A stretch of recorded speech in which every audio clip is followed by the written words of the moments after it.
Saudações a todos e sejam bem-vindos a mais uma palestra do curso Despertar do Sensei. Hoje vamos abordar o tema Judô e longevidade. Eu fiquei muito contente de fazer parte desse grupo, né, de professores aí do nosso projeto e poder compartilhar um pouquinho da minha experiência aí como professor de educação física e professor de judô, né? Então, eu iniciei aí como competidor nos Masters em 2003, em 93, aliás, né? E depois, em 2014, junto com o C6 César, a gente começou os treinos aí dos Masters, né? Dos veteranos aqui na Academia Calazans Camargo. E agora estou junto com o Sensei Marcelo, né? Aí à frente dos treinos. Eu espero poder compartilhar um pouco da minha experiência com vocês e espero também agregar algum conhecimento aí para os nossos colegas aí, senseis e amantes do judô. Vamos aqui para a apresentação, né? Meu nome é Leandro Borges, eu sou formado em Educação Física pela Unital e em Pedagogia pela Universidade de Guarulhos, né? Educação Física pela Unital, Universidade de Taubaté, em 94, e na Universidade de Guarulhos, em 1998. Fiz duas pós-graduações, né? Eu fiz uma na Universidade de Batatais, que é Direito Educacional, né? E outra na Universidade de Franca, sobre jogos e estratégias, né? Eu sou professor efetivo da rede municipal de ensino desde 95 e da rede estadual de ensino desde 93. Eu iniciei no judô ali na pré-escola, né? Em escolinhas particulares, e mais ou menos aos 11 anos, tive uma rápida passagem pela Elvira com o sensei Paulo Graça, alguns meses, e depois comecei a treinar com o sensei Miguel, que foi aluno do sensei Sogabi, e ali eu comecei a competir, né? A partir daí, eu dei uma parada nos treinos aí por conta de faculdade, de trabalho, né? E aí voltei a competir depois, aí competi mesmo treinando com ritmo bom de treinamento, aí a partir dos 30, 31 anos aí, tanto o Shiai quanto as competições de kata também. E aí fui influenciado pelo sensei Coimbra, né? E aí, né, continuo aí até hoje, e imagino que essa experiência me fez estar aqui falando um pouquinho para vocês. Tenho alguma experiência também em competições, né?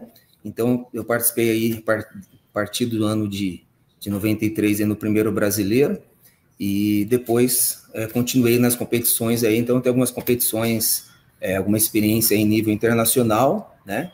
E aqui também em nível nacional, né? Gostaria de agradecer também, primeiramente, a Deus e Ney pelo apoio da minha família, por fazer parte desse projeto, né? E aos idealizadores desse projeto, que foram o sensei Claudino, o sensei Sandro, Marcelo Queiroz, e também o sensei Calazans Camargo, o nosso delegado regional. Gostaria de agradecer também aos meus senseis, né, que fizeram parte da minha formação como judoca, o sensei Miguel, né, o sensei Amadeu Isogabi já no Trianon, né, o sensei Miguel na Rod, em Jacareí, sensei Amadeu Isogabi no Trianon. Depois, com o término do treino de judô no Trianon, eu treinei mais ou menos uns 10 anos com o sensei Coimbra, na Associação Coimbra de Judô em Jacareí, e hoje estou há uns 9 anos aqui na Academia Calazans Camargo com o sensei Carlinhos e o sensei Calazans. Bom, vamos aí para o nosso tema, né? O tema aí escolhido foi judô e longevidade. Aí a gente pensa assim, né? O porquê desse tema, né? O que o judô, né, tem a ver com a longevidade, né? Primeiro que a minha ideia, né, enquanto longevidade, é pensar nos nossos mestres, né?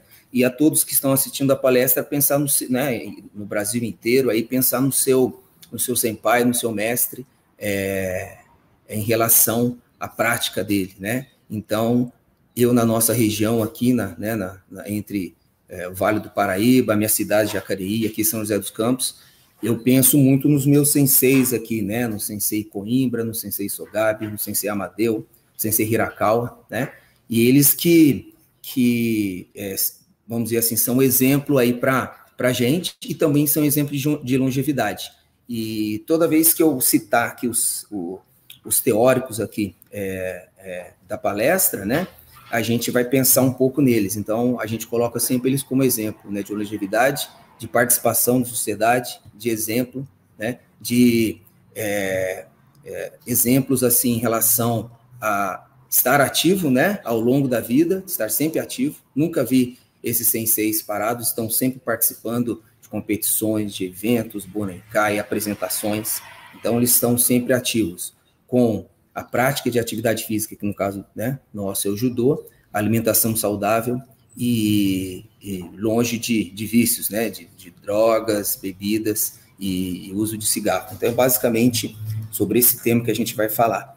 E uma outra experiência que eu gostaria de falar também, em relação a um mundial que eu fui em 2016 e tive a honra de assistir também o sensei Chiaki Shi competindo, né, no mundial, foi em Fort Lauderdale, e onde ele ganhou, se eu não me engano, 3 lutas aí aos, se eu não me engano, 75, 76 anos de idade. Então foi assim uma alegria muito grande estar assistindo essa luta, né, essa luta dele, e poder dar esse exemplo para vocês, né, de longevidade dentro do judô. Para a gente falar um pouquinho sobre como a gente inicia, né, como se inicia no judô, eu gostaria de falar antes, né, a gente vai falar sobre as fases, né, desde quando a criança está lá ainda na concepção, né, ainda o bebê, né, pós a concepção, né, e todas as fases aí de desenvolvimento motor relacionado com a idade, né. Então, eu gostaria de citar duas definições de 2 autores aqui, né, falando um pouco sobre o desenvolvimento motor. O Manuel, né, ele diz que o desenvolvimento motor é um processo contínuo de mudanças que se inicia na concepção e só termina com a morte. A continuidade das mudanças resulta da interação de processos que possibilitam o surgimento de comportamentos motores capazes de atender às demandas ambientais e de atingir novos objetivos em qualquer fase da vida, né? Então, é exatamente isso, né? Então, o nosso desenvolvimento, ele é contínuo, ele não para, né? Então, ele inicia a partir da concepção e vai até a nossa morte. E a ideia é a gente continuar ativo aí durante toda a vida. Uma outra definição, uma segunda definição do Haywood e Getchell. Ao longo do desenvolvimento, passamos a realizar ações motoras cada vez mais complexas e com alto nível de proficiência. De acordo com os autores, o desenvolvimento motor é um processo sequencial e contínuo relacionado à idade, em que o indivíduo progride de um movimento simples, não organizado e não habilidoso, evolui para uma habilidade motora complexa e altamente organizada. E, em seguida, ajusta-se às necessidades que acompanham o envelhecimento. Então, é isso, né? Quando a gente vai trabalhar, né, tanto em escola, né, ou ministrar as nossas aulas, a gente sempre vai partir do mais fácil para o mais difícil, do mais simples para o mais complexo, né? A partir daí, você se ajusta a esse conhecimento, né? E ele vai te levar aí até o envelhecimento. Em relação à relação entre as idades e as fases da vida, né? Como eu falei, a caracterização do desenvolvimento na idade adulta, né? Não existe tantos estudos sobre esse tema, né? Os estudos são mais baseados ali nas primeiras, até os 15 anos, né? 16 anos dos estudos em relação ao desenvolvimento motor, mas atualmente a gente busca algum conhecimento, né? E eles falam muito em relação à influência dos fatores culturais também no nosso desenvolvimento motor, né? Ao longo da idade, esse desenvolvimento ao longo da idade adulta, ele está muito relacionado, claro, ele existe uma relação com a idade, como eu vou mostrar em alguns gráficos à frente, ele tem uma relação com a idade, mas ele não depende dela, né? Então, essa concepção, ela passa por alguns modelos teóricos, né? Mas ele está muito influenciado aí pelos fatores do meio em que a gente vive, dos fatores biológicos, né? A gente percebe muito isso nas escolas, né? Então, nas aulas de educação física, né, que é a minha área na escola, os alunos refletem muito o estilo de aula do professor, a que tipo de conhecimentos a gente a gente passa para eles, que tipo de atividade física a gente passa para eles, eles acabam se tornando influenciados por isso. Então, a gente tem que ter uma responsabilidade muito grande no tema, né, nos temas que a gente usa para trabalhar, no que a gente ensina para os nossos alunos, né. Eu vou citar aqui o Galarrot, que ele tem um estudo muito interessante sobre o desenvolvimento humano, e ele diz que o desenvolvimento ele é relacionado à idade, mas ele não depende dela. Então, ela é só uma referência para a gente explicar, né? Então, existe uma relação mais... ela está mais relacionada ao meio, como eu já disse, do que com a idade mesmo, com a idade em si, né?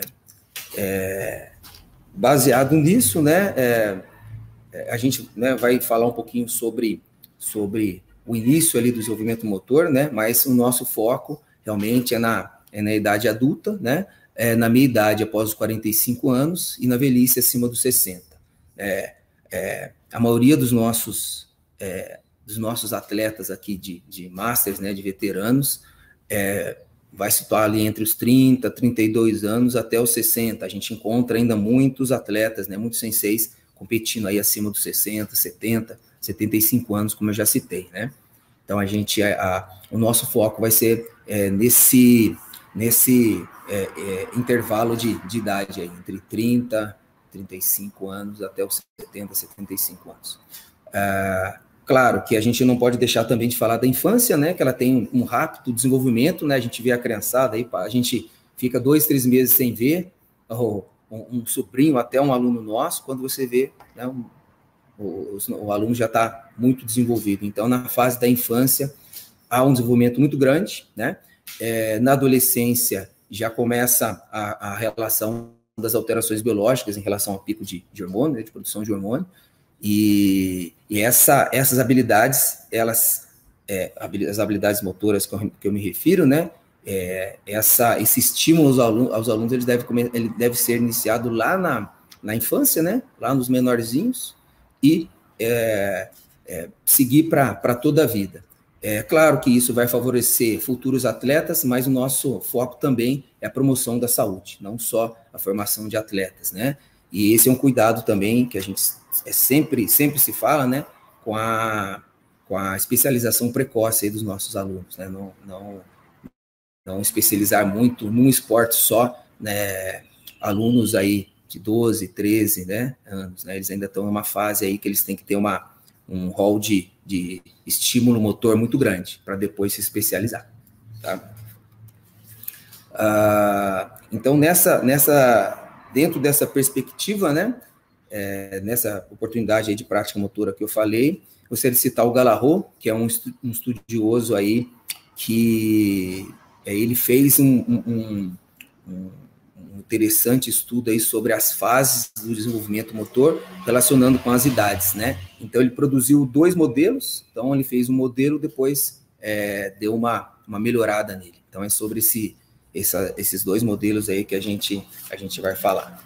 Então, o primeiro é o modelo da ampulheta, né? Então, ele começa ali com as fases, né, de acordo com a idade e os estágios de desenvolvimento motor, né? Então, o Galarrot fez um estudo e definiu como a fase motora reflexiva, né, que é desde da concepção ali até os 4 meses, mais ou menos, aí, de idade da criança, a fase motora reflexiva, né, que seria um estágio de decodificação das informações, né, e codificação também. Depois, a fase motora rudimentar, que é entre 1 e 2 anos de idade, que ele é dividido aí no estágio de inibição de reflexos e o estágio de pré-controle. Depois a gente tem a fase motora fundamental, que varia aí vai de 2 a 3 anos no estágio inicial, 4 a 5 anos no estágio elementar e 6 a 7 anos o estágio maduro. Em relação à entrada aí na escola, né? Então, mais ou menos, os nossos alunos entram para a fase escolar, basicamente, aí entre os 4, 5 anos, né? Referente aí à pré-escola, e dos 6 aos 7 anos, referente aí ao primeiro ano do ensino fundamental do ciclo 1, né? Que é onde a gente recebe essas crianças aí na escola. Aí, nos 6 aos 7 anos, eles já estão no estágio maduro, né? Depois a gente entra para a fase motora especializada, que é dos 7 aos 10 anos, que seria equivalente aí o finalzinho do quarto, quinto ano do ensino fundamental, ciclo 1, e aí depois, aos 10, 11 anos, ele já entra para o ciclo 2, né, que é a fase aí do sexto ao nono ano. Então, dos 7 aos 10 anos, esse seria o estágio transitório, né? Dos 11 aos 13, o estágio de aplicação, que seria ali do sexto ao oitavo, nono ano, que é quando os alunos aí têm um estímulo na prática esportiva muito grande, né? E o estágio de utilização permanente, que seria dos 14 anos acima, referente aí ao nono ano e o ensino médio aí, né? Então, o Galarrot fez criou esse norte para a gente, né? Lembrando que as idades, elas são somente uma referência para a gente, tá bom? O Galarrot depois percebeu que esse modelo, ele ainda faltava dar uma melhorada nele, né? Porque ele não investiga como essas mudanças ocorrem, né? De um estágio para outro. Então, ela evolui progressivamente, mas ela acontecia independente do meio, né? Então, ele acabou criando aí um segundo modelo, que é o modelo da ampulheta ampliada, né? Então, ele segue as mesmas fases, só que entram aí os fatores da hereditariedade e do meio ambiente, né? Que são fatores individuais e ambientais que vão permear toda essa fase nossa aí de desenvolvimento. Então, por isso que a gente preconiza muito um máximo de experiências motoras, é claro, com qualidade, com segurança, mas um máximo de experiências motoras de acordo com as idades, né? Para esses alunos, para que eles se tornem aí um adulto mais ativo, né? Ao longo, um adulto e durante toda a vida, né? Esse estudo do Galarrot, ele, como eu falei, ele já trabalha com toda essa estimulação, né? E a maioria dos professores, uma grande parte dos professores de educação física, né, utilizam esse modelo para o planejamento das suas atividades, né? Também a área da saúde em geral também utiliza, e isso aí serve também para o conhecimento de todos, né? Mesmo porque a gente passa por esse processo e vamos passar também, né? Então, falamos um pouquinho aí sobre o desenvolvimento, agora a gente vai chegar aí nas fases mais avançadas aí do desenvolvimento, né? A partir aí da idade adulta, né? E envelhecimento. Então, a gente tem uma definição aí pela OMS, né? Segundo a OMS, que é a Organização Mundial da Saúde, ela adotou o termo envelhecimento ativo, né? Para que a gente tenha essa visão, né? Que a gente tenha essa visão da prática de atividade física, da alimentação saudável, né? Como eu já falei, em relação o tipo de estilo de vida que você vai ter, né? E eles acabaram definindo, né, tendo um termo onde diz, né, que a saúde, ela refere-se ao bem-estar físico, mental e social, e não simplesmente à ausência de doença, né? Então é isso. Claro, para você definir se alguém tem saúde ou não, é claro que ele precisa fazer todos os exames, né? Os exames definidos, né? Exames de sangue, né? Os testes de cardíaco, os testes de esteira, né? Para verificar aí as capacidades pulmonares, né? A capacidade cardíaca dessa pessoa. Mas, além disso, o estilo de vida também da pessoa vai influenciar nesse termo, né? Nesse termo saúde, né? Então, ele não é simplesmente ausência de doença, né? Então, a gente vai também preconizar o bem-estar físico, mental e social, além do seu estilo de vida. Tudo isso, todo esse conjunto é que vai definir para a gente aí se a pessoa é saudável ou não, né? E isso, claro, vai impactar na sua longevidade, né? De ter um envelhecimento ativo e com qualidade. A OMS, né, juntamente aí com a OPAS, né, que é a Organização Pan-Americana da Saúde, também tem um estudo interessante também sobre o envelhecimento, né? Eles falam um pouco sobre os riscos aí do consumo excessivo de calorias, né? O risco de obesidade e doenças crônicas, né? e deficiências durante o processo aí de envelhecimento, né? Então, essas dietas ricas em gordura, né, gordura saturada, sal, as dietas pobres em frutas, legumes e verduras, né, que não suprem, né, as suas necessidades principais aí de consumo de vitaminas, de fibras, né, combinados ao sedentarismo, são um dos maiores riscos aí de fatores de risco aí para problemas crônicos como diabetes, doença cardiovascular, pressão alta, obesidade, artrite e alguns tipos de câncer, né? O cálcio e a vitamina D também, em quantidade insuficiente, ele vai acabar causando também algumas debilidades, né? Ou aumento de fraturas nos idosos, né? Ou causando dor, né? Então acabam debilitando muito, em especial as mulheres idosas, né? Então eles preconizam também o consumo adequado de cálcio e vitamina D. Inclusive a vitamina D já está amplamente divulgada, né? Para melhoria aí da nossa imunidade, né? Gostaria de falar um pouquinho também eu conversei um pouco com a Sensei Rogéria, né? Que é responsável pelo judô feminino, né? Judô Master feminino aí do estado de São Paulo.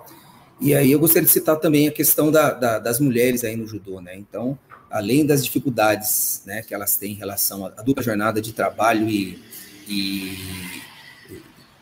dos afazeres domésticos, de cuidar do filho, de repente cuidar de uma pessoa idosa em casa, né? Isso ainda é tradicional na nossa sociedade, né? Isso acaba ficando um pouco pesado para as mulheres. Isso acaba também diminuindo o número de participantes aí de atletas, né, femininas no judô, ou até para a prática de atividade física. Então, isso aumenta também o número de mulheres sedentárias, o que vai também gerar algumas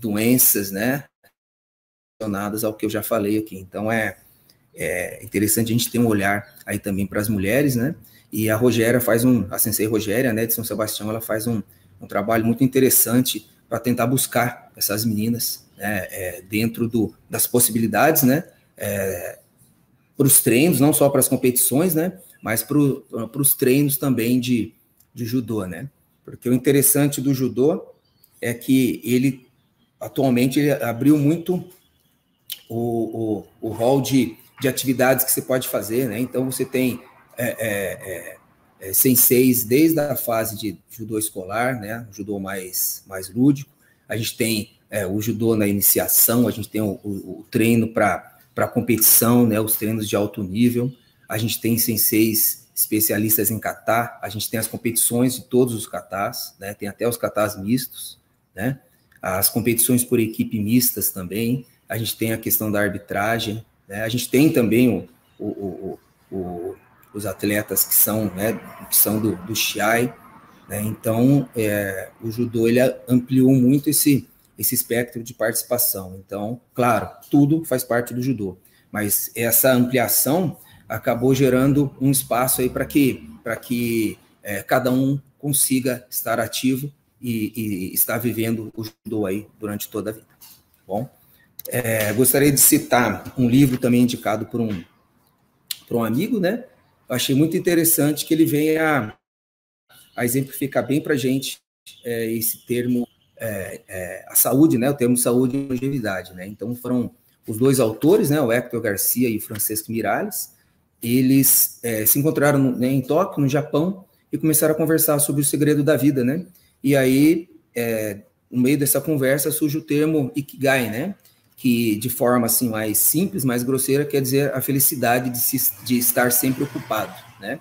E essa é uma das razões aí da longevidade dos japoneses, e principalmente na ilha de Okinawa, né? Foi um estudo que eles fizeram lá. Inclusive, se eu não me engano, saiu uma reportagem aí na TV sobre essa comunidade aí, sobre essa comunidade no Japão. E aí, após um ano, né, eles acompanhando o dia a dia dos okinawanos, eles perceberam que eles eram diferenciados, né? Então, lá também existe a média de centenários, é a maior média de centenários do mundo, né? Então, isso chamou muita atenção deles, né? E ele percebeu que lá todos se respeitam, né? Há uma sensação de pertencimento à comunidade e ao trabalho em equipe, né? e que né, e acabam ensinando uns aos outros. Então tem esse compartilhamento aí de conhecimento entre todos, né?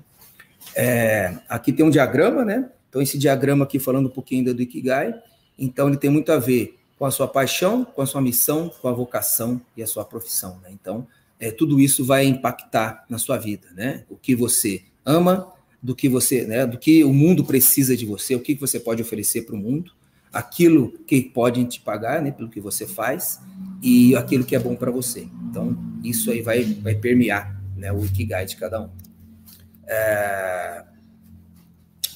Cuidar da amizade também, né? Ter uma alimentação leve, descansar adequadamente, praticar exercícios suaves, tem como foco a alegria de viver, né? Tendo como foco a alegria de viver, é que nos impulsiona a envelhecer e continuar celebrando um novo dia, né? E a cada dia você buscar que esse dia seja melhor para você. Então, isso está dentro do Ikigai de cada um, né? E como eu falei, né? A gente pensando lá nos nossos mestres, então é exatamente isso que a gente vê neles. Eles estão sempre são sempre solícitos, são sempre disponíveis para nos ajudar nos treinos, né? Treinam também, têm uma alimentação adequada, né? Tem uma vida social ativa, né? O judô permite isso para a gente, né? Hoje temos, né, vários eventos aí que você pode participar, né, de várias formas, como eu falei, de acordo com o seu interesse, né, do que você se sente bem, é confortável para você dentro do judô. Então, o judô fornece tudo isso para a gente, alimentação, amigos, a parte social, né, a parte coletiva de você trocar informações com seus colegas aí, com seus parceiros de judô, né? Então, é baseado nesse tema que que eu pensei que eu bolei essa palestra, tá bom? Esse aqui, né, esse é o livro, quem puder, eu indico, quem puder ler, né? Aqui a capinha do livro. Agora vamos falar um pouquinho sobre o segredo, né, de uma vida saudável. Será que isso existe, né? Claro, né? Hoje, com a nossa vida aí, com essa vida corrida, é claro, a gente sabe disso, né? Trabalho, estudo, família, o estresse nosso, né, de trabalho, às vezes a gente trabalha 10 a 12 horas por dia aí, né? E a gente é cada vez mais cobrado, né? Fora o estresse aí da vida em geral mesmo, do trânsito, de tudo que a gente vê aí, né? Do que a gente vê na TV. Então, é claro que é difícil você buscar uma vida saudável, mas essa é a nossa busca constante, né? Buscar uma alimentação saudável, né? Buscar ter disposição, estou cansado à noite, ou de acordar cedo para treinar, mas isso aí tem que partir da gente mesmo, tá? Houve um estudo, né? Um estudo que está divulgado aí no site do Ministério da Saúde, né? Então, essa pesquisa realizada em 2013, aí na parceria com o Ministério da Saúde, o IBGE, a Fiocruz e o Ministério do Planejamento, esses dados, né, revelam que a gente precisa urgentemente buscar esse estilo de vida mais saudável, né? E com certeza melhorar os nossos hábitos alimentares, né? E deixar de lado o tabaco, o álcool, né? E buscar a prática de exercícios físicos no momento de lazer, né? Obviamente que a gente não deve buscar isso de forma, né, a qualquer custo, né? Então, para iniciar qualquer tipo de prática de atividade física, a gente precisa estar acompanhado de um profissional, né, de educação física, precisa ter os seus exames aí médicos anuais, né? Todos os exames, e manter um estilo de vida saudável, como eu falei, né? No nosso caso, judô, vai fazer o seu treino de judô, manter a alimentação, né, manter um foco nos treinos, manter uma frequência, ou se você não consegue treinar judô mais do que 4 vezes, 3 vezes por semana, faça uma caminhada, faça uma bicicleta, vá para a academia, né? Mas antes disso, começar gradativamente, como eu falei, do mais fácil para o mais difícil, depois você vai ampliando a dificuldade, né, das suas atividades, ou a intensidade, ou o volume, né? Então, a gente tem que começar com um volume, uma intensidade menor, e depois a gente aumentando isso aí de acordo com o que o seu professor de educação física, o seu sensei, no caso, te orientar. Vamos falar um pouquinho aí da alimentação saudável, né? Vou passar um videozinho para vocês, acho que de uns 2 minutos. e vai falar um pouquinho sobre a nossa alimentação aí, né? E como a gente deve se relacionar com isso, né? Dentro dos nossos horários, né? Nos intervalos, dos nossos horários de trabalho, tem um momento para alimentação, né? E voltando a citar um pouco o livro Ikigai, né? Eles comentam também da quantidade de alimento, né? Além da qualidade, da quantidade de alimento e da frequência com que você se alimenta, com que você tem essa alimentação saudável. Eles preconizam que você tem que se alimentar com 80% do seu estômago cheio. Você não pode se alimentar aí com 100%, né? Encher a barriga aí até quando não aguentar mais. Então, a ideia seria aí se alimentar com 80% aí do seu estômago cheio. Tá? Vamos aí para o vídeo aí. Não é programa de culinária, mas a conversa sobre alimentação saudável também começa pela escolha dos alimentos. A vida moderna, nas cidades grandes, onde é comum morar longe do trabalho, deixa pouco tempo para o preparo da refeição tradicional dos brasileiros. Isso, mais a grande oferta no supermercado de alimentos ultraprocessados, que prometem praticidade e sabor, afastaram o brasileiro do arroz com feijão, dos legumes, frutas e verduras. Mas você sabe, comer bem deixa o organismo melhor e a vida mais fácil. Os produtos in natura, grãos, cereais, leite, carnes, ovos, pescados, frutas e verduras garantem uma alimentação balanceada, que vai ter reflexos na sua vida. E nessa receita de uma vida saudável, vai só uma pitadinha de sal, gorduras e açúcares. Tá comprovado que o consumo excessivo de sódio, presente no sal, e de gorduras saturadas aumenta o risco de doenças do coração. Troque o sal por ervas e temperos, por exemplo. E que tal escolher alimentos cozidos ou assados no lugar de frituras? Carregar no açúcar também faz mal. Aumenta o risco de obesidade, doenças crônicas e cárie nos dentes. O melhor é evitar o açúcar ou usá-lo somente em pequenas quantidades. Uma alimentação saudável, ela começa, reduzindo cáries, que é um grande problema no Brasil, reduzindo o infarto do miocárdio, que são as primeiras causas de mortalidade no Brasil, reduzindo hipertensão, reduzindo obesidade, que por si é a principal causa, de diabetes. Então, vale a pena investir, é um grande investimento comer bem. Dá para mudar mais ainda. Se for adoçar o café, experimente utilizar apenas 1 colher de açúcar em vez de 3. Utilize óleos, gorduras, sal e açúcar em pequenas quantidades ao temperar e cozinhar alimentos e no preparo de suas refeições. Melhor ingerir sucos de frutas naturais do que refrigerantes. Verduras, legumes e frutas devem ocupar o lugar de alimentos ultraprocessados. Faça de alimentos in natura ou minimamente processados a base de sua alimentação. Melhor ainda se forem alimentos orgânicos e agroecológicos. Experimente!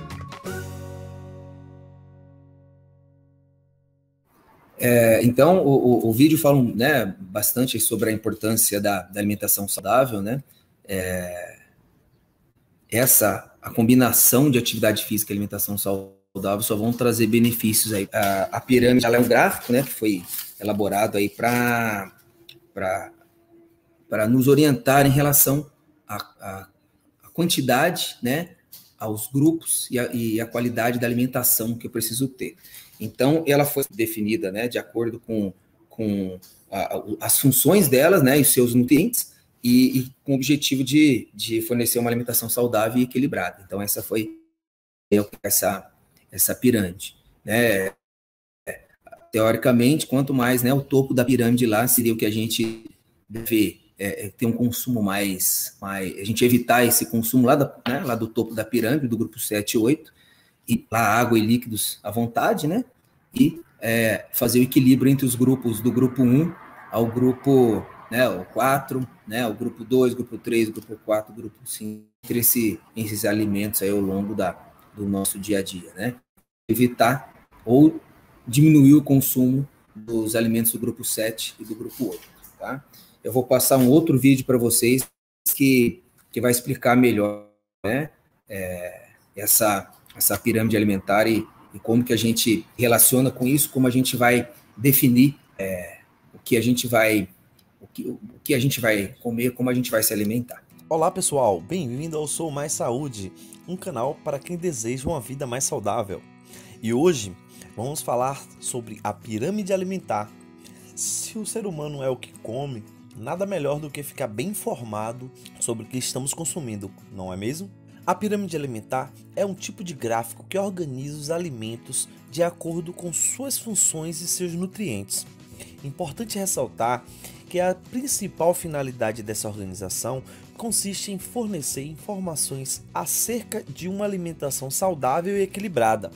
A estrutura da pirâmide alimentar indica os alimentos considerados essenciais para nossa saúde, apresentando aqueles que fornecem os nutrientes necessários para uma vida saudável e na prevenção de doenças. Na pirâmide alimentar, os alimentos são classificados em 8 grupos. Aqui vamos falar um pouco sobre eles e um pouco mais. Carboidratos representa a base da pirâmide alimentar, indicando os alimentos que fornecem energia, pois ao serem consumidos, os carboidratos são convertidos em açúcar no sangue. O consumo na forma integral é recomendado pelos números de fibras, vitaminas e minerais que deixam essa absorção mais lenta. As principais fontes de carboidratos são os arroz, pães, batatas, massas, mandioca, cereais e muitos outros. Verduras e legumes está acima da base da pirâmide, representando as fontes de fibras, vitaminas e minerais que ajudam no controle do funcionamento do corpo. O consumo de verduras e legumes melhora o funcionamento do intestino. Alguns alimentos desse grupo são brócolis, couve-flor, repolho, abobrinha e muitos outros. Frutas. As frutas estão ao lado das verduras e legumes, representando outro tipo de fonte de fibras, vitaminas e minerais. A frutose, açúcar da fruta, aumenta o nível de açúcar no sangue de forma rápida. Alguns exemplos de frutas são abacaxi, maçã, banana, kiwi, caju, acerola e muitas outras. Quer saber mais sobre frutas? Não deixe de ver uma série de vídeos que fizemos falando sobre diversas frutas e seus nutrientes. Não esquece de deixar aquele gostei nesse vídeo, se inscrever no nosso canal e ativar o sininho para você ficar sabendo sempre quando tiver vídeo novo, ok? Leite e seus derivados. Localizado na parte intermediária da pirâmide, o leite e seus derivados são uma excelente fonte de cálcio, que é essencial para a constituição óssea e dos dentes. Além disso, também fornece proteínas ao nosso organismo. Os principais alimentos desse grupo são queijo, leite, iogurtes, manteigas e muitos outros. Grupo 5. Carne e ovos. Assim como os leites e derivados, este grupo está na parte intermediária da pirâmide e representa a fonte de proteína de origem animal. Os alimentos desse grupo têm como características serem ricos em ferro, vitaminas do complexo B, como a B6 e a B12, prevenindo anemias. Os principais alimentos desse grupo são peixes, frangos, carne e ovos. Leguminosas e oleaginosas. As leguminosas completam a parte intermediária da pirâmide, representando as fontes de proteína vegetal. Também são excelentes fontes de fibras. Compõem esse grupo feijão, soja, lentilha, grão de bico, castanhas e muitos outros. Óleos e gorduras. Os óleos e gorduras fazem parte do topo da pirâmide. Os alimentos desse grupo são fontes de energia e são responsáveis pelo transporte das vitaminas do complexo B. São ricas em calorias e seu consumo deve ser controlado.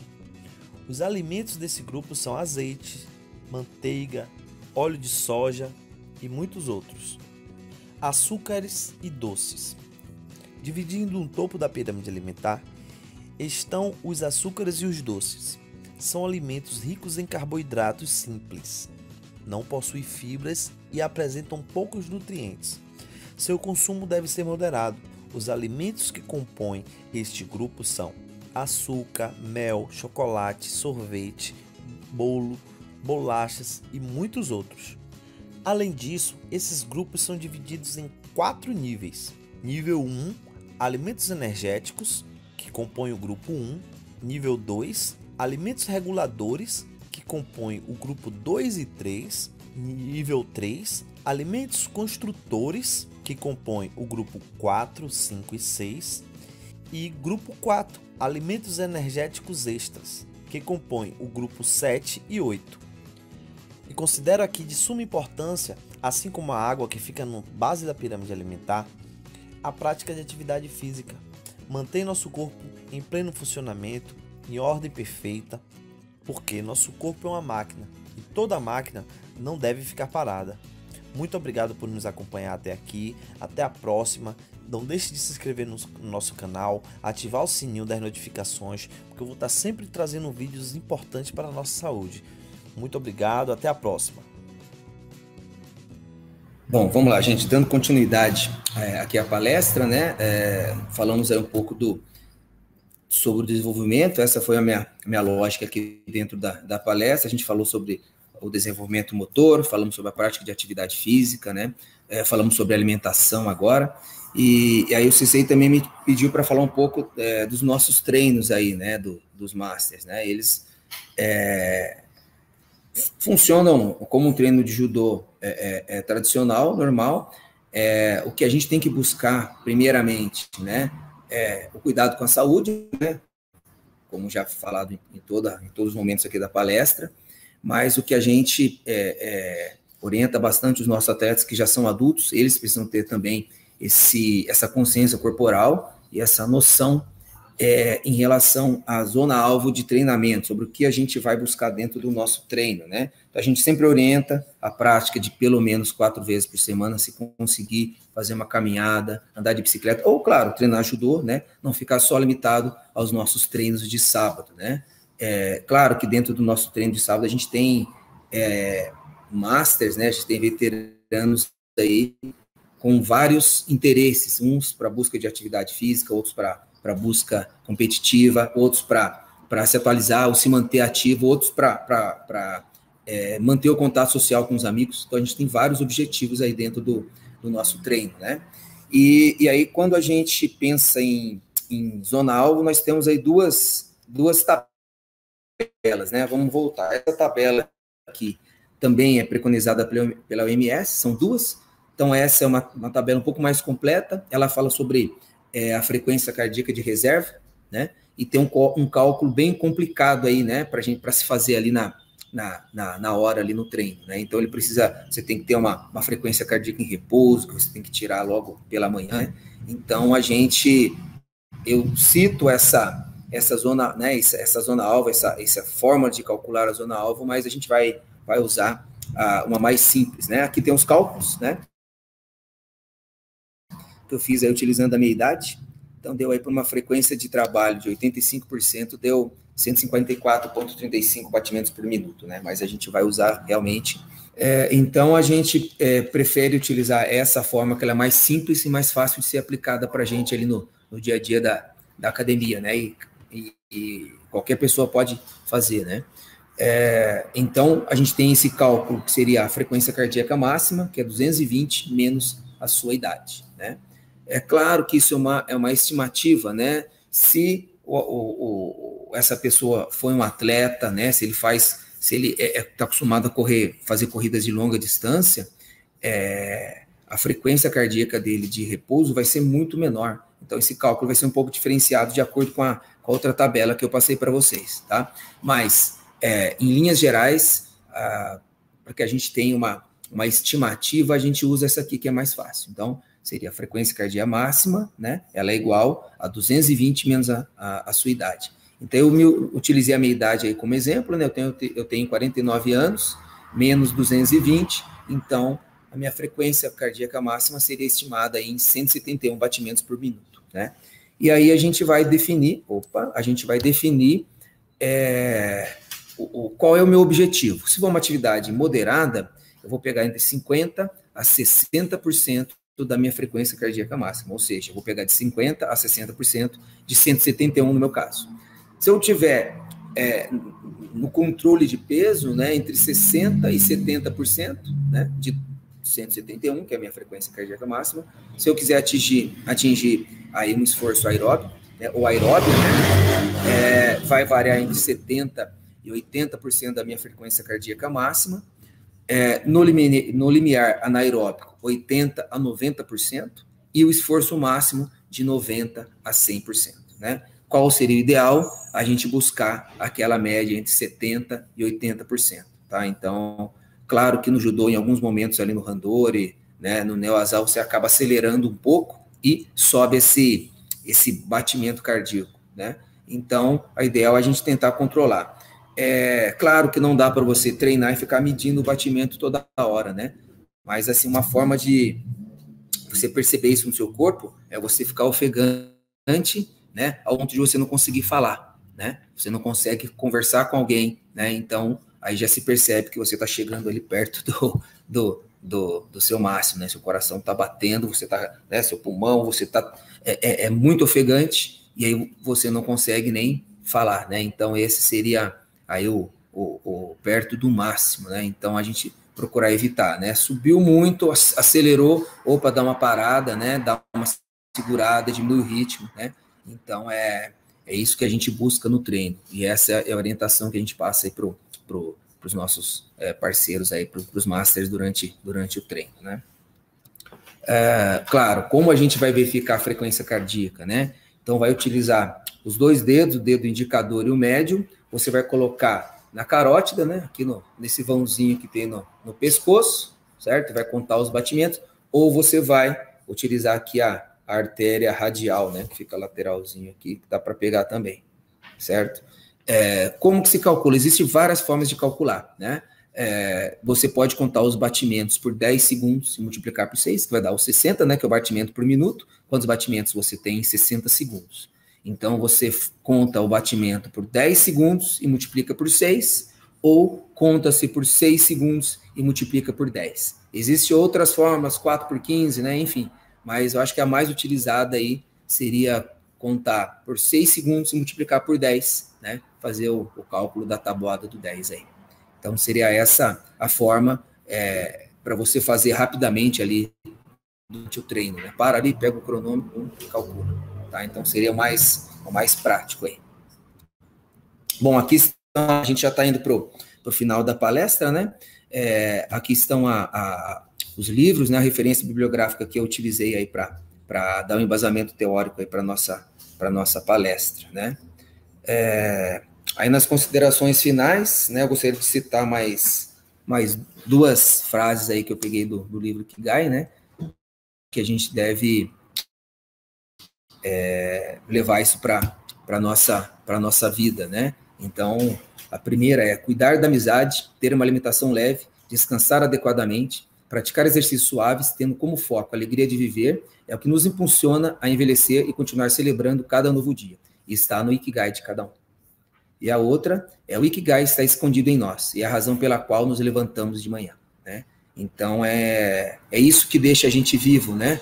É o foco, é a busca de alguma coisa superior, né? Dentro do que a gente acredita. Então, é isso que vai ao longo da nossa vida, vai transformando a nossa existência aqui, importante, né?